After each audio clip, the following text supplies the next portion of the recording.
Hi everyone, this is Gerald from 𝗵𝗲𝗄𝗃𝗏. So as we approach the end of the year, many of you would probably be reviewing your portfolio, deciding what to do with different stock holdings that you might have. So for 2025, one of the sectors that was very closely watched was the Singapore REIT sector, because of expectations around falling interest rates and how that would affect the sector. We have also seen a bounce in the share prices of the Singapore REITs. So many of you might probably be wondering whether this is a sector that will continue to do well in 2026. So in this video, I'm going to do an analysis of the latest fundamentals of the Singapore REITs and try to understand what will continue to drive the REITs in the new year.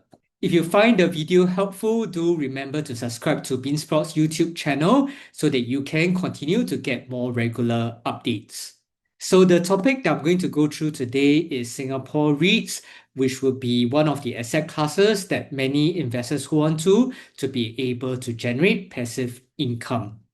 Before we start, just a quick disclaimer that today's sharing is not customized to your individual investment objectives and risk appetite, and hence should not be taken to be financial advice.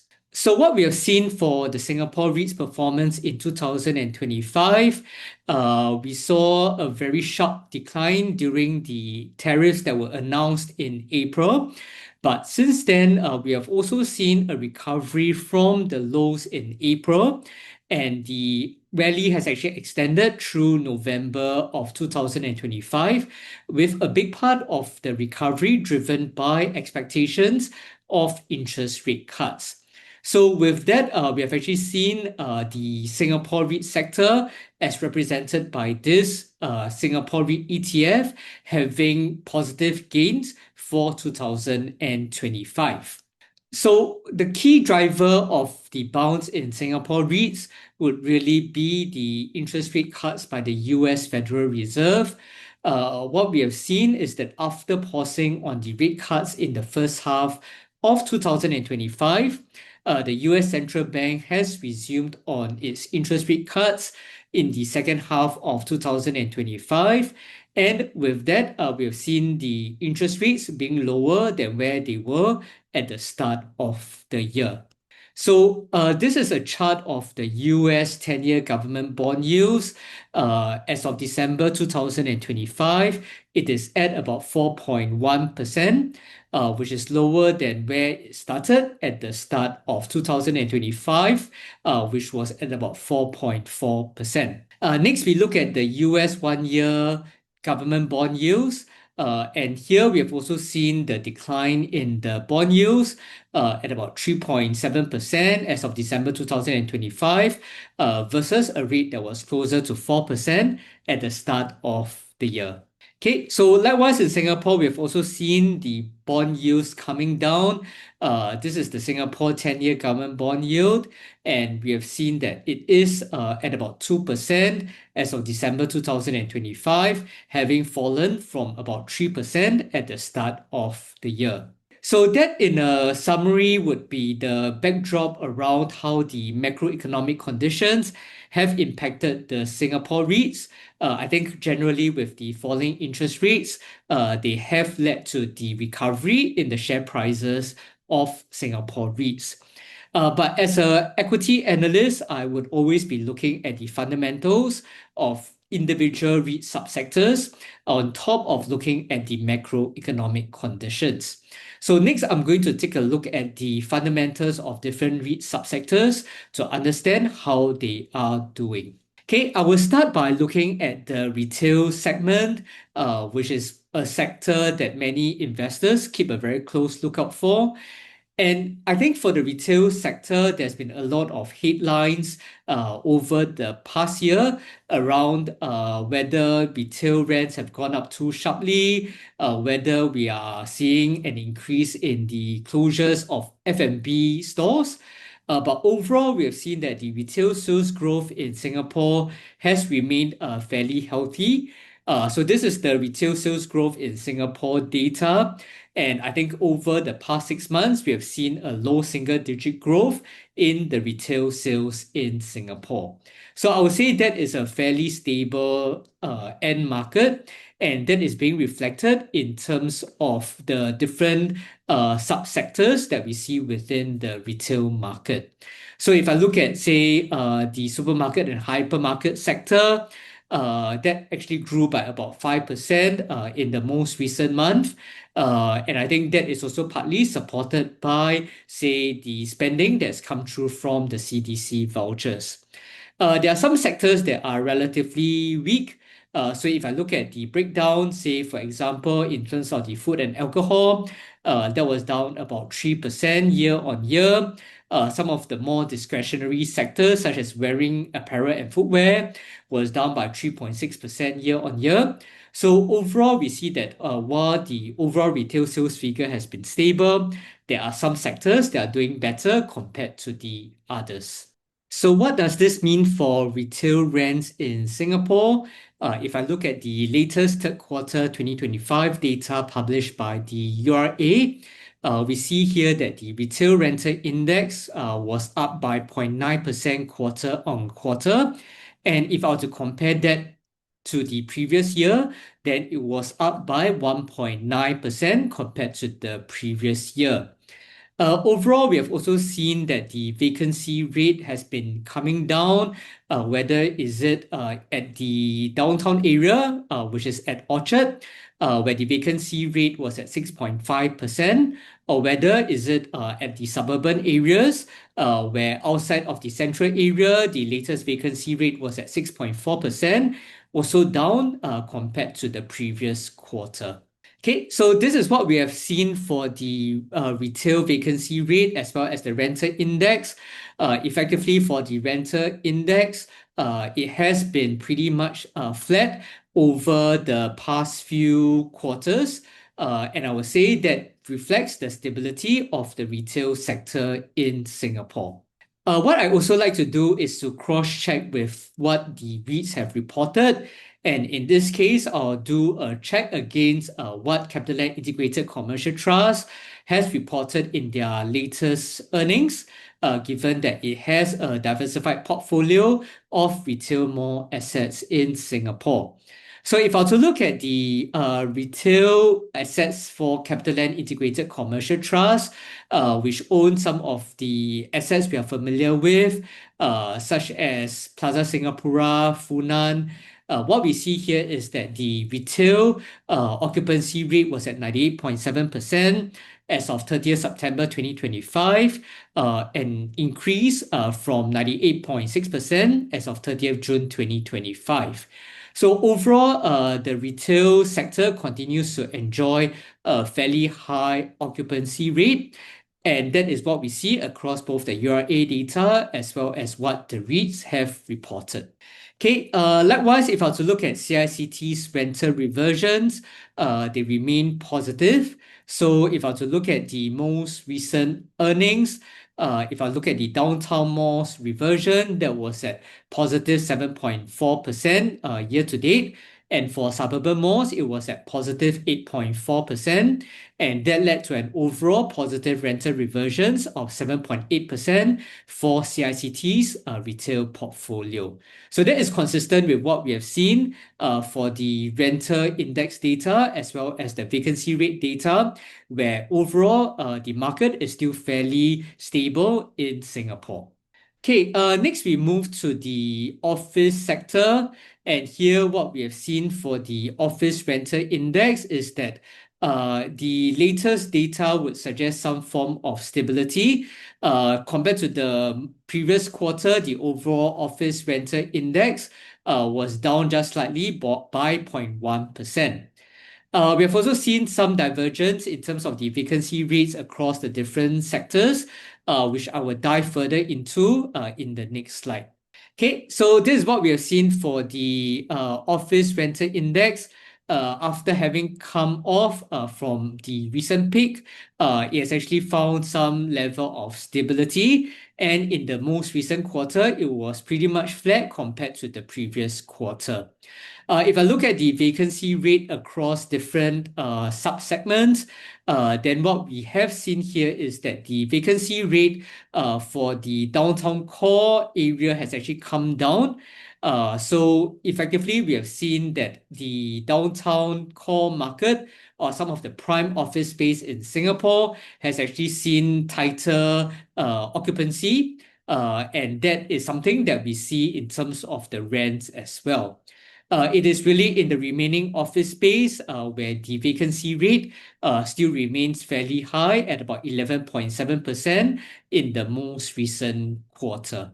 Okay, so this is what we see for the supply growth data as well, where effectively there is very limited new supply coming up in the CBD core area.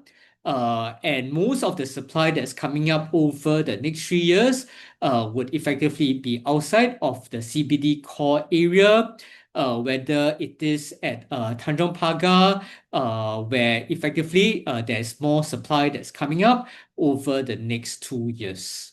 Next, we come to the industrial market. This is also one of the subsectors that has done relatively well over the past few years with double digits positive rental reversions after the post-COVID recovery, where the boom in the e-commerce sector as well as limited supply has actually led to very strong rental growth. In the most recent quarter, the third quarter of 2025, we continue to see positive rental growth in the industrial segment, but the rental growth has slowed down. So if I were to look at the overall industrial property rental index, then that was up by 0.5% quarter on quarter or 2.3% year on year. So still fairly positive growth, just that we are no longer in the days where we see double-digit rental growth in the market. Okay, if I were to look at some of the sub-segments, then the business park segment is still where we see relative weakness, with the rental index down by 0.2% on a quarter-on-quarter basis, reflecting the high vacancy rates within this segment. So if you've been following our updates on the Singapore REIT market, what we have shared previously is that for the business park segment, the vacancy rate in the second quarter of 2025 was at 23.3%, and that is a fairly high level. Even though it's come down in the most recent quarter to 23%, that still remains fairly elevated. Okay, so this is the breakdown of the different industrial subsegments. I mentioned earlier that some of the industrial subsegments saw very strong growth in 2023, early part of 2024 with the post-COVID boom. But we have seen that growth actually slowing down in the past few quarters. Okay, and this is the business park rental index that I shared earlier, one of the subsegments within the industrial space that has actually showed relative weakness with a quarter-on-quarter decline in the most recent URA data. Okay, across the different sectors, we have generally seen that the vacancy rate has actually come down. So using the single user factory space vacancy rate as an example, from about 12% in 2024, the vacancy rate has now come down to about 11%. Okay, the business park vacancy rate is where it is still a bit more concerning, even though it has come down from the highs at 23%. I would say it is still fairly elevated, and that may lead to further pressure in terms of the business park rents in the coming quarters. Okay, so that is a summary of the different REIT subsectors. We have went through retail, we have went through office, we have went through industrial. So the question would be, what is the outlook going to 2026? For me, a big part of what will drive the Singapore REITs will still be driven by interest rate expectations. And what I would actually track would be whether the US Federal Reserve continues to cut interest rates in the new year. With the rate cut that was announced in December 2025, the US Federal Reserve has also given their projection of interest rate cuts in 2026. And what we see here is that there is going to be likely a slower pace of rate cuts in the new year. So how do I read this chart? The different Federal Reserve officials will give their projections of what is the most likely interest rate trajectory in 2026. And what we see here is that based on what more Federal Reserve officials project, effectively there is going to be likely just one further interest rate cut in 2026 versus the 3 interest rate cuts that we saw in 2025. So overall, while there may still be rate cuts coming through, we are looking at a slower pace of rate cuts compared to 2025 and 2024. Okay, I would also then compare that to what investors are expecting. So this is the CME Fed Watch tool, which gives the probability of interest rate cuts based on the futures market expectations. And what we see here is that there is potentially 2 further rate cuts in 2026 based on the latest probability and reflected in the futures market as reflected by the CME Fed Watch tool. So once again, that is reflecting a slower pace of rate cuts compared to 2025. Okay, so at this point in time, we see that different REIT subsectors continue to offer differing levels of dividend yield. So we have got some of the large cap REITs offering on average about 5.5% dividend yield. Some of the REIT subsectors such as industrial offer a potentially higher dividend yield of 7.2% on average. So there is a divergence in terms of what the different REITs are offering in terms of the dividend yields at this point in time. At the same time, we have also seen different REITs having a divergence in terms of their share prices in 2025. So as I shared earlier, we have generally seen the REITs having positive gains this year. But even with the positive gains that we have seen across the entire sector, the performance across the different REITs have been divergent. So for example, for some of the REITs such as Frasers Hospitality Trust, 𝗵𝗲𝗰𝗍𝗂𝗂𝗧 Hospitality Trust, Sabana Industrial REIT, Elite UK REIT, we have seen that the gains have been fairly sizable. But on the other hand, we have seen some of the REITs actually having negative performance in 2025. So what this means to me is that there is a divergence in terms of their performance driven by whether the fundamentals of the REIT is positive, such that even when the interest rates are doing well, it doesn't mean that not every REIT will continue to do well. Okay, so one of the factors that is driving this divergence in performance would be that if the REITs has got assets in markets where the currency is actually weakening against the Singapore dollar, and what this means is that even if the asset performance were to be resilient, when the rental income is then translated back into the Singapore dollar, it may not actually lead to gains from a Singapore dollar distribution perspective. So, for example, if I look at, say, the Indonesian rupiah, it has actually depreciated against the Singapore dollar year to date, which means that for REITs that may have assets in Indonesia, even if the performance of the asset were to be stable, when the rental income in Indonesian rupiah is then translated back to Singapore dollar, it may actually lead to a decline in the distributable income in Singapore dollar term. To me, it is then important to look at a few different factors, and this is where my checklist around what are the different things that I'll look at when investing in Singapore REITs become important. For fundamental strength, or look at some of the things such as the quality of the sponsor and the management, the occupancy rate of the different assets, which is why I went through the performance of the different REIT subsectors earlier. I'll look at the financial strength, whether they have got elevated debt levels, whether they've got significant debt expiry in any single year.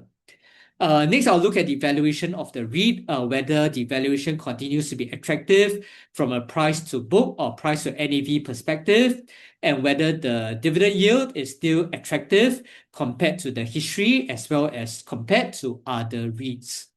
Okay, if I don't want to be analyzing individual REITs, but want to be gaining exposure towards the Singapore REIT sector, one of the ways to do it would be through Singapore REIT Exchange Traded Funds or ETFs. So this is effectively one of the ways that we can also gain exposure to Singapore REITs, and it is considered lower cost compared to buying REIT mutual funds. They are professionally managed, where the REIT manager would be doing the rebalancing on your behalf. And with ETF, which actually holds a number of Singapore REITs in the ETF, you'll be able to gain instant diversification towards different REIT subsectors as well as different individual REITs. Okay, so these are the names of some of the REIT ETFs that are listed on the Singapore Exchange. And what I see here is that the dividend yield would range from 4.2% to 6%, and they have an expense ratio that would start from 0.55%. Okay, so in summary, the interest rates are likely to be cut further based on what we have seen from the Fed interest rate projections as well as the CME Fed Watch tool, even though we have seen the expectations fluctuating significantly. We have run through the different REIT subsectors, and what we have seen is that they face different outlook, whether they are in the retail, whether they are in the office, or whether they are the industrial sector. And whether the REIT assets are based in Singapore or in overseas, they may then impact the distributions of individual REITs.